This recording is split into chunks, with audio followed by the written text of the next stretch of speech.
খলাকাল ইনসানা আল্লামাহুল বায়ান বারাকাল্লাহু লানা ওয়া লাকুম ফিল কুরআনিল আযীম। যখন বেমার হয়, রোগ হয়, ডাক্তারের কাছে যাই, তো যাওয়ার পরে ডাক্তাররা প্রেসক্রিপশন করিয়া আমার ভিতরে যত রোগ আছে সব বুঝা শূন্যার করে দেখে উইকা একটা ওষুধের চার্ট লেখলো যে আপনার 5টা ওষুধ দেওয়া গেল, এখানের মধ্যে একটা আছে সকালে, আর একটা দুপুরে, আর একটা রাত্রে, একটা খাওয়ার আগে, একটা খাওয়ার পরে, এইভাবে ওষুধ দেওয়া হইলো।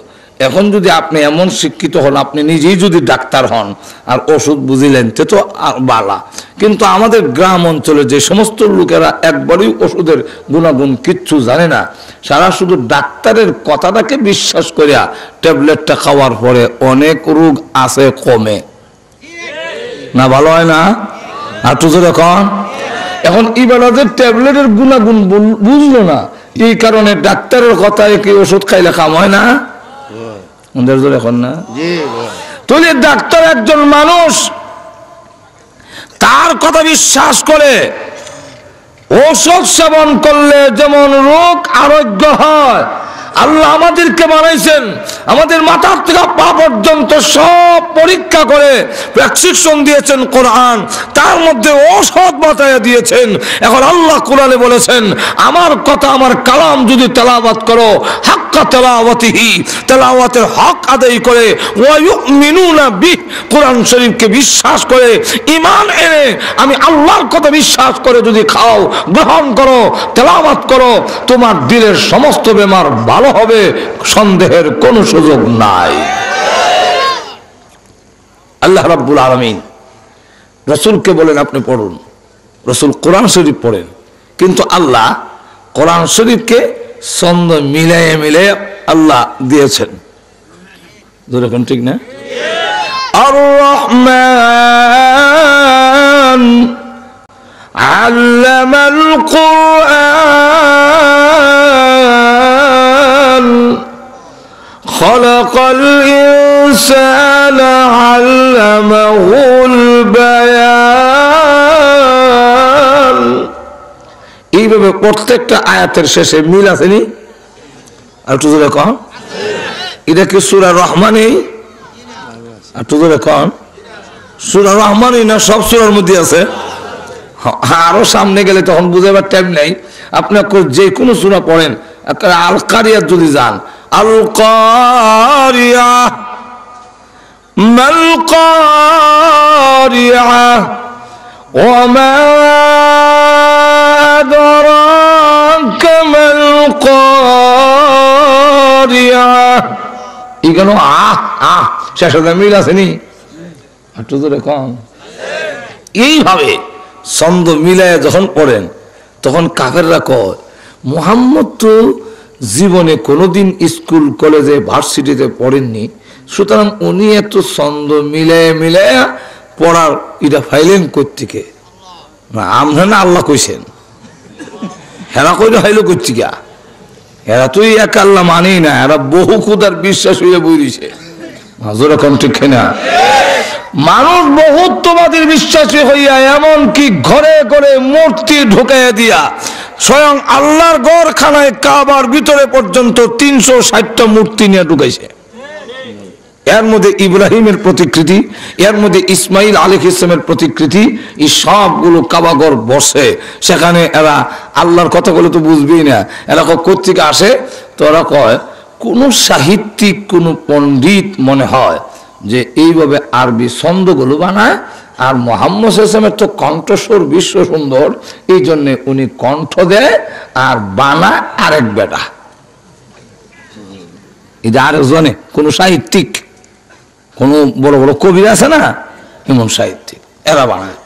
আল্লাহ তখন তার জবাব দেওয়ার জন্যে যে কোরআন শরীফ কোন সাহিত্যিক বানায় নাই, আমার রসুলকে কোন সাহিত্যিকে শিখায় নাই, আমি স্বয়ং আল্লাহ আমার রসুলকে কোরআন শিখাইছি। এই কথাটা বোঝাবার জন্য আল্লাহ সূরা নাজিল করে বলেন, আর রহমানু আল্লামাল কুরআন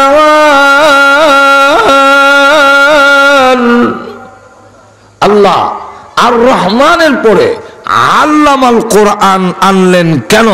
প্রথমেই আল্লামাল আনলেন কেন? যে পরম করুণাময় রহমান তিনি কোরআন শিখাইছেন। আর তো ধরে কন না, কোরআন শিখাইছেন যিনি, তিনি হলেন রহমান। তো রহমানকে কোরআন শিখাইছেন যিনি। তো আল্লাহ রাব্বুল আলামিন এখানে বুঝাইয়া দিলেন যে দুনিয়ার কোন সাহিত্যিক, কোন কবি আমার বন্ধুকে কোরআন শিখায়, এই আরবি শিখায় নাই, এই কবিতা শিক্ষা দেয় নাই। আমি স্বয়ং আহকামুল হাকিমিন আল্লাহ আমার বন্ধুকে কোরআন শরীফ পড়া, ব্যাখ্যা, বিশ্লেষণ সব আমার জিম্মাদারিকে শিক্ষা দিয়েছি। আল্লাহ তার নবীকে কোরআন শরীফ কোন পদ্ধতিতে পড়তে হবে এটাও করলাম একটা সিস্টেম আছে। খাইলে উল্টা পাল্টা পড়লে কোরআন শরীফ হইব? আর তো দেখুন হইব কোরআন শরীফ কোন পদ্ধতি পড়তে হবে এবং কোরআন শরীফের ব্যাখ্যা কি হবে। খালি আরবি জানলেই কোরআনের ব্যাখ্যা দেওয়া যায় না। সাহাবায়ে কেরাম আরবি জানার পরেও অনেক কোরআনের আয়াতের অর্থ ভুল করছেন, ভুল করে লাইছে। যেমন কোরআন শরীফের রোজার ব্যাপারে আয়াত না দিলেছে, কালা সাদি তাকে যখন সাদা হইব তখন তোমরা সেহরি খাওয়া বন্ধ করো। তো এক সাহাবী সুতা, কালা সুতা বান্ধব তুই খাওয়ার মধ্যে কোন সময় সাদা হয় দেখতো। এই অর্থটা শাব্দিক অর্থ উনি ভুল করে ফেলছেন, আসলে অর্থ এটা নয়। এখানে সুবে সাদেক আর সুবে কাজেব বোঝানো হয়েছে। তো এখন দেখা গেল আরবি বললেই শুধু কোরআন শরীফ বোঝা যায় না, আরবি বললেই কোরআনের ব্যাখ্যা বোঝা যাবে না।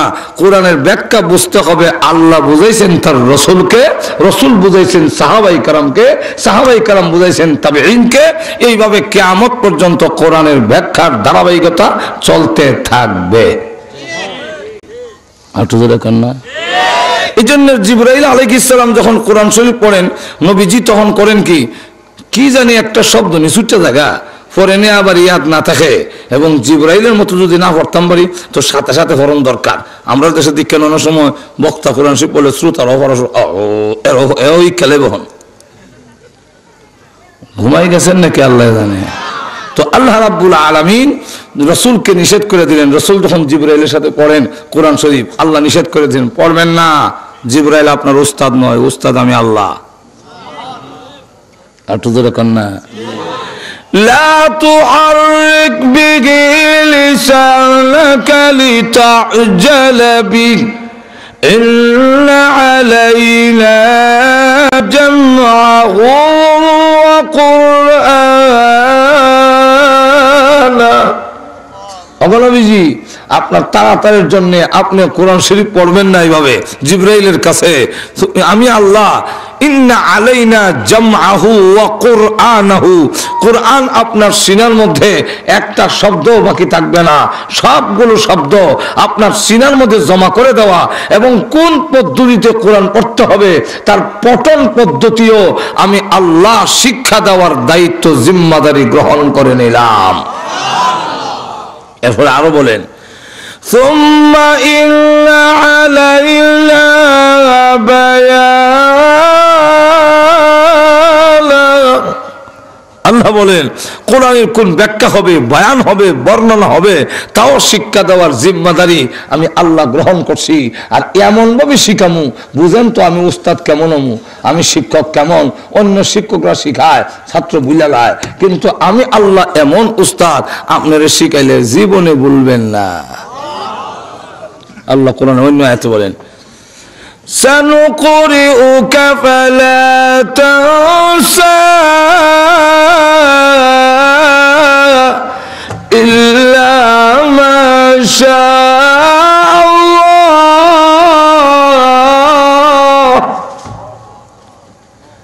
অচিরেই আমি আপনাকে পড়াবো, আপনি ভুলবেন না। আল্লাহ যদি ইচ্ছা করে ভুলাইয়া দেয় তাহলে এটা হলো আলাদা বিষয়, কিন্তু আপনি ভুলবেন না। রসুলকে মাঝে মাঝে আল্লাহ বুলাইয়া দিতেন। কেন বুলাইয়া দিতেন? এটা উম্মতকে শিক্ষা দেওয়ার জন্য। নবী ভুল করেন নাই, আল্লাহ ভুল করাইছেন। কেন ভুল করাইছেন? যেহেতু ভুল না করলে অনেক জায়গায় উম্মতের শিক্ষা হবে না। যেমন ইনশাল্লাহ হয়তো মন নাই, রসুল ইনশাল্লাহ বুলা লাগে না, ইনশাল্লাহ আল্লাহ বুলাই দিছেন। কেন বলেছেন? যে আপনার উম্মত কিয়ামত পর্যন্ত ইনশাল্লাহর সবক শিক্ষা করতে হবে, এই জন্য আপনারে বুলাইয়া সকল উম্মতরে শিক্ষা দিয়ে দিলাম। আর একটু জোরে কর না। এখন আল্লাহর নবী বিশ্ব নবী রাহমাতুল্লিল আলামিনকে কোরআন শিখাইছেন আল্লাহ, যেরকম কে আমরাও ইনডাইরেক্ট আল্লাহ হই, নাইলে কোরআন শরীফ পড়া আমাদের দ্বারা সম্ভব হইতো না। একটু জোরে কর না। দেখবেন এমনি অন্য ভাষা করতে পারে না, সিলেটের কণ্ঠ বদলানি যায় না, একটু শুদ্ধ শিখলেও কণ্ঠটা বদলানি যায় না, একটা হুবহু আদায় হয় না। কুষ্টিয়ার মতো আপনি বলতে পারবেন না, আমিও পারবো না। কি কন, যত শুদ্ধ করি হোক, যত বড় শিক্ষিত হোক, এই এলাকার কণ্ঠ বদলানি যায় না। নোয়াখালীর মানুষ যতই শিক্ষিত হোক, ফটাতে উচ্চারণ করতে না, এই জায়গার মধ্যে একটু বোঝা যায়। পরে 25 এটা কিছু হলে বোঝা যায়। পাগল হাঙল ওকে যত শুদ্ধ করে এর কিছু না হওয়া লাগবই। কন্যা ঠিক কিনা? আমাদের ব্রাহ্মণবাড়ির লোকেরা কিছু কিছু এলাকা আছে, এরা খ উচ্চারণ করতে পারে না, হ কয়, খাওন রে হাউন কয়। শিক্ষিত লোক ওই জায়গাটার মধ্যে কিছু একটা ব্যাস লাগে, কথাটা বুঝছেন? কিন্তু আল্লাহর কোরআন আরবি হোক, আজমি হোক, অনারব হোক, বিশ্বের যে কোন রাষ্ট্রের হোক, আউযু বিল্লাহ যখন শুরু করে কারি সাহেবরা, পড়া দিয়ে বুঝতে পারবেন না কার বাড়ি বাংলাদেশ, কার বাড়ি মিশর। যেরকম ঠিক কিনা? সকলেই একই ভঙ্গিতে উচ্চারণ করতে পারে। এটা হলো কোরআনের চিরন্তন মুজিজা। আর একটু জোরে কর না। আপনি বাংলা ভাষা কইবার সময় দেখেন, আমরা অনেকের জমানে তুতলা মিনে আছে, হ্যাঁ তুতলা ঠিক কিনা কইতাছে জামাই বউরে, বউ আর কষ্ট করে না, কিতাব কইবে আমি বুঝে লেছি, সুসু আর কম লাগতো না, কথাটা বুঝেন? কিন্তু এই লোকটাই যখন কোরআন শরীফ পড়ে, দুইটা শব্দের মধ্যে একবারও লাগে না। আর একটু জোরে কর না। এটা আপনারা আন্তাজি কইতাছি না, আমার সাথে আবিজি অর্থ এমনি মাথার মধ্যে লাগিয়ে যায় কি তুতলা, কিন্তু 12 মিনিটে এক ফাড়া করে এত সুস্পষ্ট হাফিজ আছিল, এত সুন্দর তার তেলাওয়াত আছিল, মারা গেছে আল্লাহ তাআলা ব্যস্ত নসিব করুক, এত সুন্দর তার তেলাওয়াত আছিল, পিছনে দাঁড়াইলে খালি মনে হইতো আরো হরক আরো হরক, কিন্তু দুইটা শব্দ একবারও এরকম এসে না। আর একটু জোরে কন্যা সুবহানাল্লাহ। যাক গেল একটা শানে নজুল। আর একটা শানে নজুল হইল, আল্লাহ যখন তার রসুলকে বললেন যে আমার পরিচয় জাতির সামনে তুলে ধরুন, হেরা আমি আল্লাহর পরিচয় ভুলে গিয়ে মূর্তি পূজায় লিপ্ত হয়ে গেছে। যেরকম ঠিক কিনা? আরো ধরে কন। এই মূর্তি পূজার থেকে মানুষকে বিরাইতে হলে, মানুষকে চুরি ডাকাতি, চিন্তায়, দর্শন, অপহরণ, জিনা, ব্যভিচার, লুট, তরাস সবগুলো যদি বন্ধ করতে হয়, আমি আল্লাহকে, আমার ক্ষমতা কি, আমি কি করতে পারি, এই বিষয়টা মানুষের সামনে, জাতির সামনে হে নবী আপনি ধরে তুলুন। মানুষ যখন আমার পরিচয় লাভ করবে, তখন দেখা যাবে অনাচার, পাপাচার সবগুলো বন্ধ হয়ে একটি সভ্য জাতিতে রূপান্তরিত হবে। তখন আল্লাহর পরিচয় বিশ্বনবী যখন তুলে ধরলেন জাতির সামনে, তারা কয় আপনি আল্লাহ যে বলেন এক আল্লাহ, আল্লাহ ছাড়া কোনো মাবুদ নাই, তিনি এই ক্ষমতার অধিকারী, সেই ক্ষমতার অধিকারী, আপনার আল্লাহ একাকি সব পারবে? অবশ্যই বলে, না পারবে না? আর একটু জোরে কম। তখন তারা কয় ঠিক আছে, আপনার আল্লাহর কিছু পরিচয় দেন তো, আপনার আল্লাহ কিসের তৈরি, আপনার আল্লাহ খায় কি, আপনার আল্লাহ ঘুমায়নি, আপনার আল্লাহর ওয়াইফ আসেনি, আপনার আল্লাহর মা বাবা আসেনি, ছেলে মেয়ে আসেনি, আপনার আল্লাহ, এই বিভিন্ন প্রশ্ন। আমরা কোনোটা দেবতা কাঠের তৈরি, কোনোটা রূপার তৈরি, কোনোটা স্বর্ণের তৈরি, কোনোটা পাথরের তৈরি, তাহলে আপনার আল্লাহ কিসের তৈরি? আমরা ভগবান আছে, ভগবতীও আছে, ঈশ্বর আছে, ঈশ্বরীয় আছে, বউ আছে। একটু দূরে কোনো ঠিক কিনা? তাহলে আপনার আল্লাহর স্ত্রী আছে কিনা, মা বাবা আছে কিনা? তাহলে ঘুমায়নি, খায়নি, আমরা ভগবান তো খায়, আমরা কলা, দই, চিরা, মই এগুলা আন্নার সামনে দেই, পরে সকালে গিয়ে দিই কিচ্ছু নেই, সব খাইয়া সাফ করে দিছে। আসলে কি ভগবান হয়েছে মূর্তি? মাঝখানটা কুত্তা, বিলাই, শয়তান, মানুষ শয়তান, জিন্নাত শয়তানে খাইয়া সাফ করে দিছে। এই সকল প্রশ্নের জবাবে আল্লাহ একটা সূরা নাযিল করলেন, কুল হুয়াল্লাহু আহাদ আল্লাহুস সামাদ লাম ইয়ালিদ ওয়া লাম ইউলাদ ওয়া লাম ইয়াকুল লাহু কুফুয়ান আহাদ। আল্লাহ বলেন, হে নবী আপনি বলুন, আমার পরিচয় তুলে ধরুন, আমি আল্লাহ একক, আমি অদ্বিতীয়, আমার কোনো শরীক নাই, আমি একক। কুল হুয়াল্লাহু আহাদ, আল্লাহ কুল হুয়াল্লাহু ওয়াহিদ বলেন নাই। কেন ওয়াহিদ বলেন নাই? আরবিতে ওয়াহিদ মানে এক, আহাদ অর্থ এক নয়, আহাদ অর্থ এক না, আরবিতে এক হইল ওয়াহিদ। আল্লাহ কুল হুয়াল্লাহু ওয়াহিদ এমনি বললেন না কেন? কুল হুয়াল্লাহু আহাদ বললেন, এর কারণ হইল ওয়ান কইলে টু আসেনি, একটু জোরে কর না, এক কইলেই দুই যে আছে এটা এমনি মানুষে বুঝালায়, একটু জোরে কন। যদি কেউ বলে এক তো হয় দুই তৈবই, কেউ যদি কয় বলে ওয়াহেদ তো সানি তো আছেই, জোরে কন, ঠিক না? যদি কেউ কয় ওয়ান এমনি হ্যাঁ কয় টু, একের পরে দুই আক, ওয়ানের পরে টু আক, ওয়াহেদের পরে সানি হয়। আল্লাহ রাব্বুল আলামিন বলেন কুল হুয়াল্লাহু আহাদ, ওয়াহিদ বললাম না এই কারণে একের পরে দুই আছে, আমি আল্লাহ ওয়াহিদ নয় আহাদ, অদ্বিতীয় একক, আমার কোনো আর শরীক নাই। আল্লাহ বলেন একের পরে দুই নাই, আমি আল্লাহর পরে আর কোনো দুই হয় না, হতে পারেও না।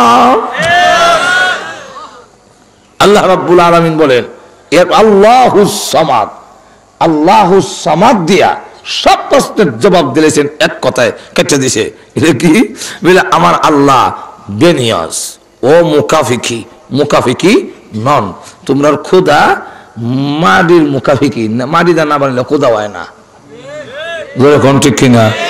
তোমরা খোদা মূর্তি কাঠের মুকাফিকি, কাঠ না হইলে খোদা হয় না। আপনারা আমার মাত বুঝুন না, আল্লাহ জানে। জোরে হা না কয়ে, তোমরা খোদা স্বর্ণের মুকাফিকি, স্বর্ণ না হইলে খোদাও নাই, যেরকম ঠিক কিনা? তাহলে স্বর্ণের মুকাফিকি, এই মাইকটা কিন্তু একটা কি বস্তুর মুকাফিকি। আল্লাহ যদি কোন বস্তুর তৈরি হয় তাহলে বস্তুর মুকাফিকি হয়। এই জন্য আল্লাহ নূর না, আল্লাহ কোন বস্তু না, আল্লাহ বুঝি নূরের তৈরি বলে না। যদি আল্লাহ নূর বলেন তাহলে নূর আগে অন লাগে আর আল্লাহ পরে অন লাগে। আর নূর রেখে বানাইলো বললা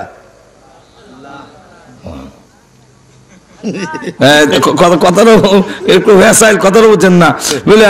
আমরা দেশে অনেক কয় রসুল আল্লাহ নূরের তৈরি, বুঝলে আল্লাহ নূর নিয়ে আমি একটা গেলাম আল্লাহ নূর নিয়ে বলে আটকেছি, বলে আল্লাহ নূরের রসুল হইলে আল্লাহ নূরের হয়দা। তো আমি যে গেলাম রসুল যেন আল্লাহ নূরের হয়দা, এখন আল্লাহর জাতি নূর, তাহলে আল্লাহ নূর নেই। এখন তো হ্যাঁ আল্লাহ যদি নূর কই তো নূর, আল্লাহ যদি নূর হয় তাহলে নূর দিয়ে আল্লাহরে বানাইছে, তো আল্লাহরে বানাইলো কেটা? এই নূরটা বানাইলো কে? একটু জোরে কান না। এখন হ্যাঁ আটকা পড়ছে, কথা বুঝছেন? এখন দেখা গেল আল্লাহ কোন বস্তুর মুকাফিকি নয়, জোরে কান, ঠিক না? ঠিক না? আরো জোরে কান। আল্লাহ কোন বস্তুর মুকাফিকি নন। তোমাদের খোদা বস্তুর মুকাফিকি, তোমার খোদা কাঠের মুকাফিকি, স্বর্ণের মুকাফিকি, রূপের মুকাফিকি, পাথরের মুকাফিকি। আর যেই খোদা আরেকটা বস্তুর মুকাফিকি হয় সে কখনো কোনো মানুষের মাবুদ হতে পারে না। এই জন্য আমার আল্লাহ কোন বস্তুর মুকাফিকি না। আচ্ছা আমার আল্লাহ খায়নি, খাওয়ান যদি লাগে তো খোদা হইতুকে আর তো না, আমার আল্লাহ খাওয়ানের মুকাফিকি। আচ্ছা আপনার আল্লাহ ঘুমায়নি, বলে আমার আল্লাহ যদি ঘুমায় তো দুর্বল, আর দুর্বল যিনি হবেন তিনি খোদা হতে পারবেন না, যেরকম ঠিক কিনা? আর তোমরা খোদা এমন দুর্বল যে মাছে খাওয়ান লইয়া যায়, আটকাই তারা না, আর তো যেরকম না। খালি এটা না, কুত্তা মুত্তা দিছে তাও না করতারে না।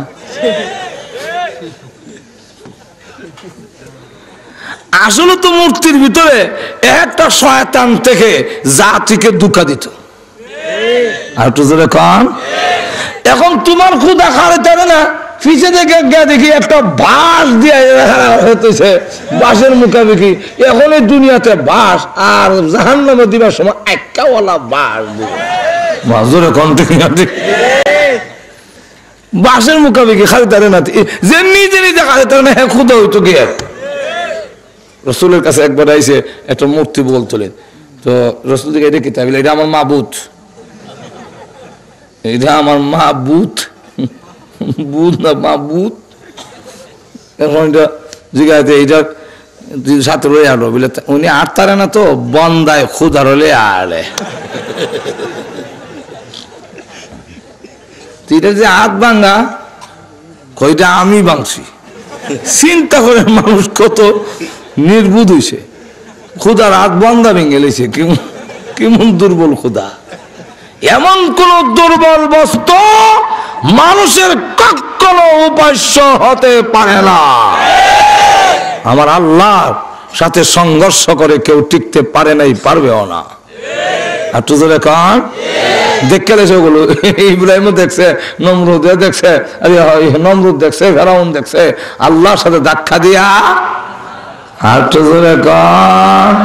আল্লাহ দুর্বল নন। আচ্ছা যাক, তখন কয় তোমার মূর্তিরা হাত ভাঙা খেলে আমি ভাঙছি বলে খেলে বলে একদিন পেশাবে ধরছে। তো ভাবলাম এটার সাথে লইয়া কেমনে পেশাব করতাম, খোদা তো দেখে লিব, শরম না।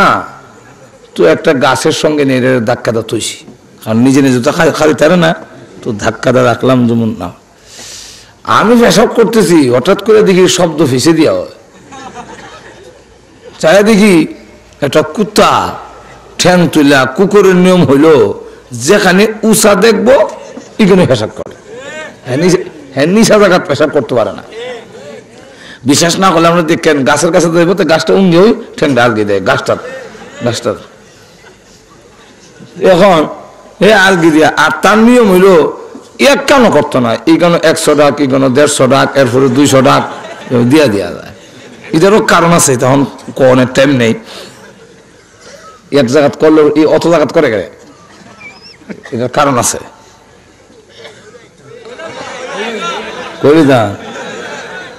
এটার কারণ রইল কুত্তার মধ্যে 10টা ভালো গুণ আছে।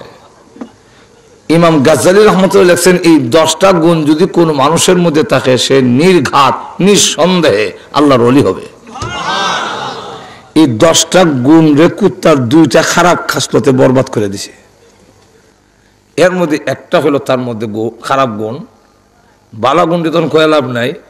খারাপ গুণ একটা হলো সে সবচেয়ে বেশি নির্লজ্জ, বেহায়া, বেশরম, শরম নাই। কথাটা বুঝেন না? তো বেশরম যারা হয়, বেহায়া যারা হয়, হেরা এগুলা দেখাইতে খুব ভাল লাগে। আপনাদের এখন না, যে সমস্ত মহিলা শরম আছে এরা দেখবেন খুব কাপড় একটু বেশ করে খালি টানে। আর ইউরোপ গেলে গিয়ে দেখবেন ইডি যত কাপড় হারাই তারে অত এর কাছে ভাল লাগে। আমরা রাস্তাতে কয়েকজন যাই লন্ডনে, এক বিধি বলেছে খ্রিস্টান, জিগায় তোমরা যে অত লম্বা লম্বা কাপড় পরো, তোমরা কিন্তু গরম আল্লাহ দিছে না নি? যত লম্বা কাপড় অতলা কাপড় চলো কেমনে? হেরা মনে করে আমরা বন জঙ্গল থেকে কোনো জানোয়ার বাড়িয়ে আইসি, কত পোশাক লাগাই এইতে গীতে ফাঁকরি সাকরি রুমাল দিয়া এরা কাপড় শর্টকাট করে ফেলাইতেছে। এটা কোনো ব্যাপারই না। তো এখন দেখা গেল যার শরম লজ্জা চলে যায়, এই কুকুরের শরম লজ্জা কম, এই কারণে হে এক জায়গায় করে না, না কইরা হে বিভিন্ন জায়গায় করে এবং ফাও আলগিদা দেখায়া যায় আমি উপযুক্ত হয়েছি, আমি উপযুক্ত হয়েছি। এক কানো করলে তোর হগলে দেখতো না, ইগেনের মানুষের না দেখ, আরো অন্যরা দেখলো, তো হ্যাঁ জাতি ভাই আরো তো কয়েকজন দেখতো, হ্যাঁ আমি উপযুক্ত হয়েছি। তাও এটা বালি গোয়ার পরে এর আগে না, ঠেং আলগি দে, এটা বালি গোয়ার পরে এর আগে দেয় না। তাহলে বোঝা গেল ঠিক না, ঠিক না। এই জন্য দেখবেন অন্য অন্য প্রাণীরা প্রত্যেকটা লেজ আছে, লেজটা প্রত্যেকের, এটা সূরা রহমানের ব্যাখ্যার মধ্যে সামনে যদি সময় তাহলে আসবে, নাহলে তো শেষ। তো দেখা গেল এইভাবে প্রত্যেকটা প্রাণীর লেজ আছে, এমনকি লেজটা তার এই জায়গা দিল কেন, শেষে দিছে কেন, পায়খানা পেশাবের রাস্তার উপরে লেজটা কেন, লেজটা তো অন্য দিক দিয়েও দিতে পারতো, একটু ধরে না পারতো না, আল্লাহ এই জায়গা দিলেন কেন? এটা কিতাবে লেখছে, দেওয়ার কারণ হইল যে আল্লাহ চায় না, আল্লাহর কোনো দোষ নাই, আল্লাহ কত বড় মহান, আল্লাহ কত হিকমতওয়ালা। আল্লাহ বলেন কুত্তা বিলাই তো লঙ্গি ভাজানো হঠাৎ তো নয়, এই যোগ্যতা হেন নাই। তো হে যখন আঁটবো তার পিছনে সরমে জায়গাটা অন্যরা দেখলে এটা একটা বিশ্রী দেওয়া যায়, এই জন্য আল্লাহ লেজ দিয়ে দিছে, তুই ফালাই রাখিস, ফিন্দন লাগতো না, আপনার ডেক্কা থাকবো, একটু জোরে কর না। তো গরু লেজটা ফালাই রাখে, ফাঁকানো রাস্তাও দেখা যায় না, পেশাবার রাস্তা ডাইরেক্ট দেখা যায় না, লেজটা ঘুরে রাখছে। তো সবে ফালাই রাখে, এমনকি ছাগলের লেজ 4 আঙ্গুল, এরপরে এটা এমনি ফালাই রাখে সরমের জায়গা দেয়। আর কুকুরনির লেজটা দেখবেন 1 হাত লম্বা হওয়ার পরেও হ্যাঁ এটা ফালায় না, এটা আলগিটায় দেখায় আনে, এটা যেমন দেখায় মেকআপ করে, আর এটা দেখায় আনে, এটা তাসলিমা নাসরিনের মতো ফ্রি ফ্রি বিষয় দেওয়া আছে, অসুবিধা নেই, কথা বুঝছেন? এখন এই কারণে তো জায়গা জায়গা পেশাব করে, কুত্তা যখন দিছে পেশাব করে গিয়া ওইখানে মূর্তির মুখও, এখন হ্যাঁ কিন্তু এখন ও খুদা তোমার মুখে পেশাব করে দে, তুমি দূরও কইতারো না, উঠে গেছে রাগ, না করলো না, রাগের সুরে আল্লাহ রসুলকে বলতেছেন আমি বাইরে 8টা ভেঙে গেলেছি। রসুল হাসতে হাসতে দাঁত মোবারক বের হয়ে গেছে, আর কয় ওরে নির্বুধ, এরপরও তোরা বুঝোস না যে এই সমস্ত মূর্তি কোনোদিন মাবুদ হতে পারে না। কি বলেন ঠিক না? যাই হোক, তো আল্লাহ বলেন আমি আল্লাহ, আল্লাহুস সামাদ, আল্লাহ বেনিয়াজ। আল্লাহ বেনিয়াজ মানে অমুকাবিকি, বলে আল্লাহ তোমার ঘুম নাই, তোমরা জিজ্ঞাসা করছো ঘুমায়নি, আমার আল্লাহ ঘুমের মুকাবিকি না, আমরা তো ঘুমের মুকাবিকি, না ঘুমাইলে উল্লে হয়ে যে মুগা, আজ হোক রাত না ঘুমাই দিনও ঘুমাইছিব, জোরে কোন ঠিক না, এক রাত না ঘুমাইলে পরের রাত তো ঘুমাই, দিনও ঘুমাইলাম না, রাত তো ঘুমাইলাম না, বুঝলাম, 1 দিন করলাম, 2 দিন করলাম, 3 দিন করলাম, 4 দিন 5 দিন 1 সপ্তাহ যদি যায়, উল্টে গিয়ে ড্রেনও হলে আমি হয়ে তখন আর বালি শুলি লাগতো না, হয়ে থাকবো আমি গেল, যেরকম ঠিক না, ঠিক না, ঘুমের মুকাফিকে নিলে আমি ঠিকবো না, কিন্তু আল্লাহ বলেন আমি ঘুমের মুকাফিকে হইলে আমি আল্লাহ ঠিকবো না, তাহলে আল্লাহ হতে পারে না। এই জন্যে ঘুম আছে যার, দুর্বলতা আছে যার, তার দুর্বলতা আছে যার, ঘুম আছে তার, আমি আল্লাহর দুর্বলতা নাই, আমার মধ্যে কোনো অক্ষমতা নাই, এই কারণে আমি কখনো ঘুমাই না। আল্লাহুস সামাদ 3 নম্বর ব্যাখ্যা রইল, যাক এখানে ব্যাখ্যা দিতে গেলে সূরা রহমানে যেতাম না। এখন এইভাবে যখন বললেন আমার আল্লাহর মা বাবা নাই, আমার আল্লাহর ছেলে মেয়েও নাই, আমার আল্লাহর সমকক্ষ কেউ নাই, এর কাছে বুঝলাম মোটামুটি কিছু বুঝে লেছি। তখন কি বলে আপনার আল্লাহরে কোন নামে রাখতাম? আমরা তো এক একটার এক এক নামে রাখি, একটার নাম লাত, একটার নাম উষ্টা, একটার নাম কিল, একটার নাম মানাত, একটার নাম হুবল, একটার নাম তুবল, এটা একটার একটা হে আলাত ইয়ালাত ইয়ালাত ইয়ামানাত ইয়ামানাত ইয়া উজ্জা, এটা একটা করে ডাকিত। আপনার মাবুদ রে কি করে ডাকতাম? ঘুমিয়ে গেছেন? হ্যাঁ, হরে কৃষ্ণ হরে কৃষ্ণ, হরে রাম হরে রাম, হরে রাম হরে রাম, একটা তো কয়, তখন আমরা কিতাব হইতাম, হায় রে ডাক।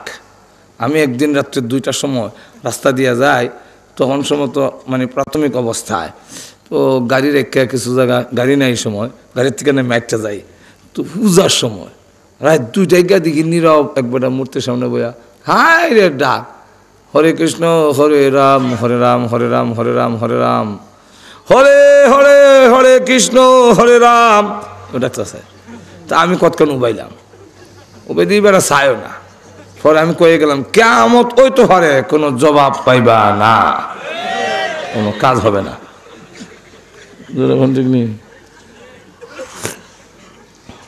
ওরা কয় আপনার আল্লাহরে কোন নামে ডাকতাম? আল্লাহ তখন আয়াত নাজিল করছে, আল্লাহ বলে কুল দুল্লাহ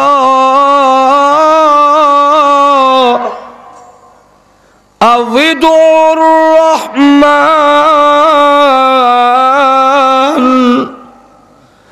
আইয়াম্মা তাদউ ফালাহুল আসমাউল হুসনা। ওগো নবীজি তাদেরকে বলুন, তারা বলে কোন নামে ডাকবে? তাদেরকে বলুন কুল দুআল্লাহ, আল্লাহ নামে ডাকো, ইয়া আল্লাহ। মজুর এখন ঠিক কিনা? ইয়া আল্লাহ আউদুর রহমান, ইয়া রহমান। ডাকুন যায়নি? আর তো জোরে কর না।